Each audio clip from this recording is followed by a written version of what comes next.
Всем привет! В этом видео я расскажу про такое государство, как Французская Гвиана. Не самая известная, не самая популярная у туристов, да что там говорить, да и не все покажут ее на карте. Французская Гвиана – крупнейший заморский регион и одновременно заморский департамент Франции, расположенный на северо-востоке Южной Америки. Административный центр – город Кайен. Побережье Гвианы неизменное и болотистое. Тянется полосой шириной примерно 20 км вдоль всего берега Атлантического океана. Занимая около 6% площади территории.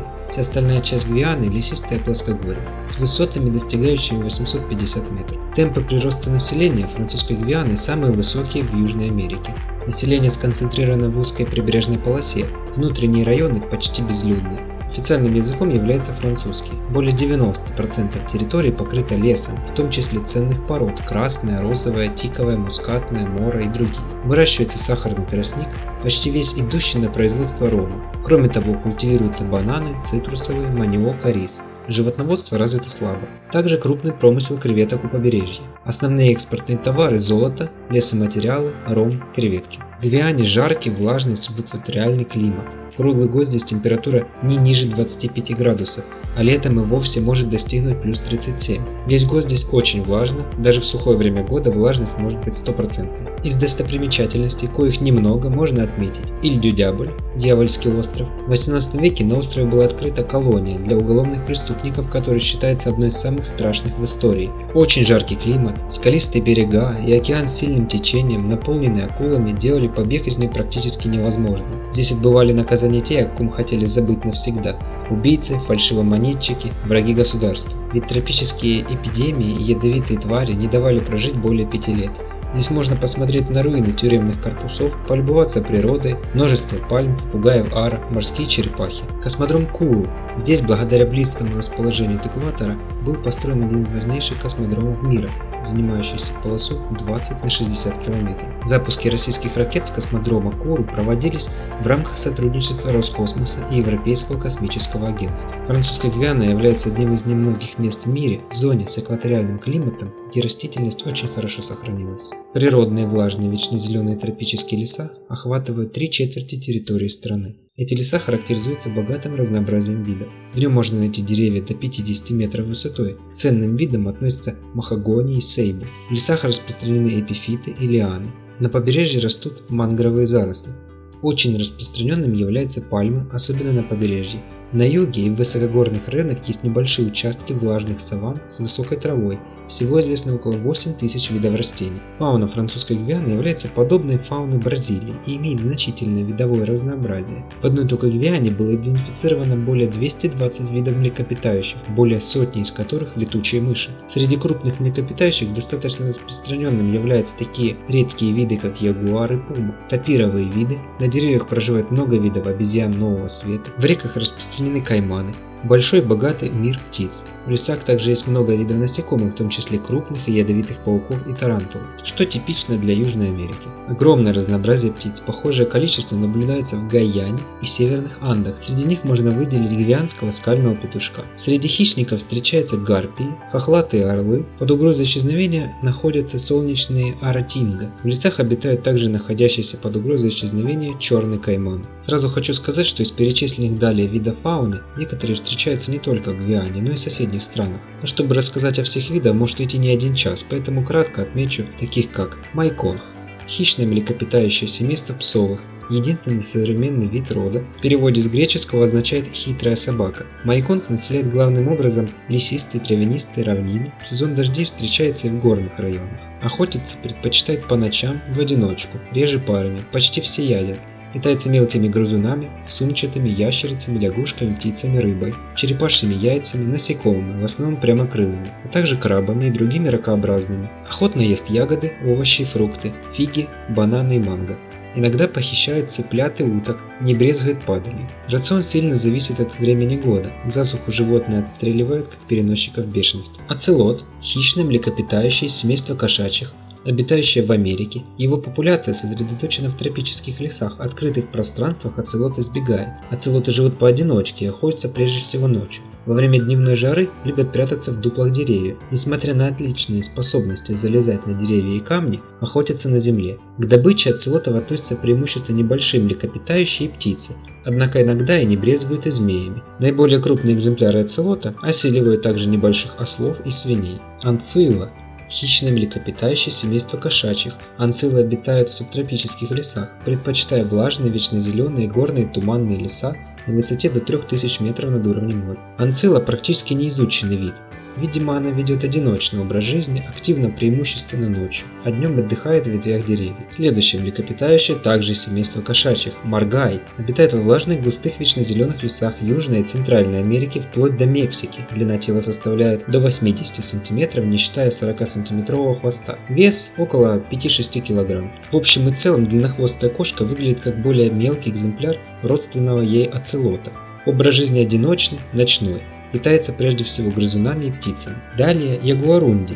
Внешне несколько напоминает представителя семейства куньих или биверовых. У ягуарунди необычайно для кошки вытянутое гибкое тело на коротких сильных ногах и длинный тонкий хвост, что в целом придает ей сходство с лаской или мадагаскарской фосой. Достаточно скрытое животное, ведущее преимущественно одиночный образ жизни, за исключением брачного сезона. В отличие от большинства кошачьих, ягуарунди активно в основном днем. Пик их активности приходится на 11 часов утра. Это наземное животное. Однако они умеют хорошо лазать и плавать. Ягуарунди, как полагают, питаются преимущественно мелкой добычей, менее 1 кг.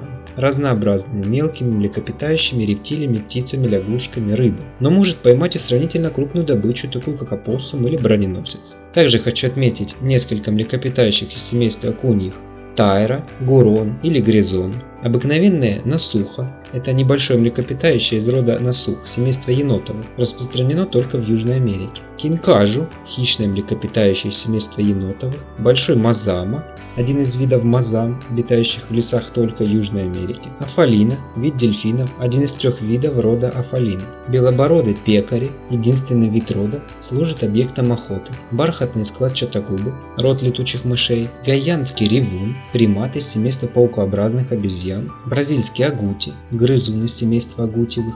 Щетинистые крысы. Длина тела у них от 8 до 50 см. Образ их жизни изучен слабо, несмотря на то, что местами они весьма многочисленны. Короткоплавниковая гринда – один из 2 видов морских млекопитающих рода гринд семейства дельфиновых. Несмотря на принадлежность семейству дельфиновых, своим поведением они больше напоминают крупных китов. Взрослые особи могут достигать до 5 метров в длину. Средняя продолжительность жизни самцов 45 лет, самок до 60. Питаются рыбой, ракообразными и кальмарами. Большой копьенос – вид летучих мышей семейства листоносых. Обитает в городских и сельских районах, лесах и домах. Имеет длину тела около 10-13 см. Гигантский броненосец. Длина тела составляет от 75 до 100 см. Вес до 32 кг, в неволе до 60. Гигантский броненосец – самый большой ныне живущий броненосец. Его панцирь очень подвижен и разделен на многочисленные сегменты. Трубкообразная морда может иметь до 100 направленных назад зубов, самое большое число зубов среди сухопутных млекопитающих в мире. Большие когти на передних конечностях, особенно на 3-м пальце ноги, достигают длины 20 см и считаются одним из самых длинных когтей в мире животных. Гигантские броненосцы населяют влажные джунгли, а также открытые луга. Это ночные животные, ведущие одиночный образ жизни. Питание гигантских броненосцев состоит большей частью из термитов. Продолжительность жизни составляет от 12 до 15 лет. Равнинный тапир – вид млекопитающих из семейства тапировых. Населяет равнинные области Южной Америки и относится к наиболее распространенным представителям этого семейства. Равнинные тапиры достигают весом до 270 кг. Наиболее развитыми чувствами восприятия тапиров является тонкое обоняние, а также отличное осязание. Почти столь же хорошо развит слух. Зрение, однако, не столь развито, и этот вид тапиров весьма близорук. Эти животные умеют хорошо плавать и нырять. В целом они очень пугливые и осторожные. В случае угрозы они ищут укрытие в воде или же спасаются бегством. При необходимости равнинные тапиры обороняются с помощью укусов.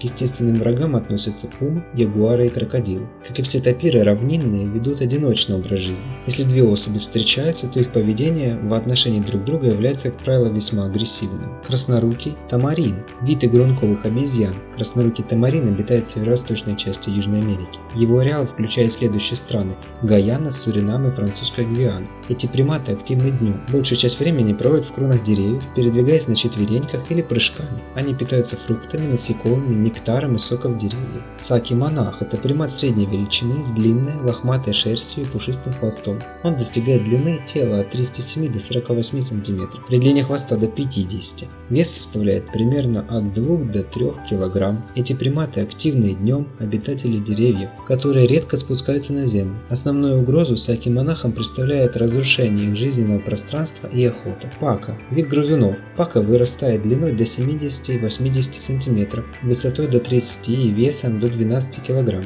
У него грубая шерсть без подшерстка. Пака активен ночью, ведет одиночный образ жизни, живет в лесах вблизи водоемов. При опасности в них же и убегает, где довольно долгое время остается погруженным в воду или замирает до получаса. Отличается от других млекопитающих резонатором, образованным от скуловых дуг черепа. Вследствие этого пака способен производить чрезвычайно громкие для животных такого размера тела шумы при скрежете зубов и рычании. Пака травояден. Основу питания составляют плоды, авокадо и манго. Цепкохвостый дикобраз. Длина тела составляет от 30 до 60 см, масса до 5 кг. Живет в сухих и влажных первичных и вторичных лесах на высотах до 1500 метров. Образ жизни древесный.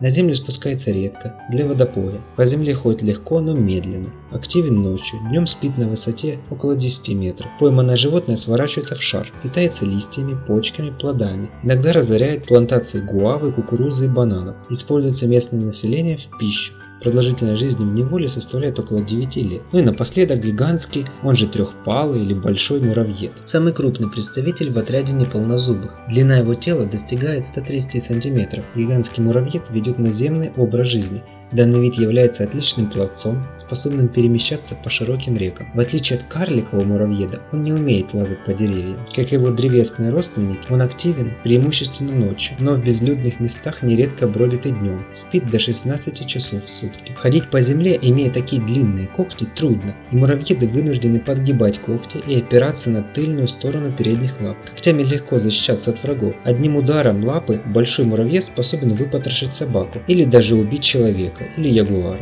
В неволе живут до 14 лет. Питается муравьед, как ни странно, муравьями и термитами. Разрушая когтями термитник или муравейник, он приступает к трапезе. Муравьед выбрасывает 60-сантиметровый язык, смоченный липкой слюной, со скоростью 160 раз в минуту, добывая за день 30 тысяч насекомых. В конце 20 века было установлено, что муравьеды могут питаться и плодами пальмового дерева, разрывая плод острыми когтями, добывая таким образом себе влагу и витамины. На сегодня это все.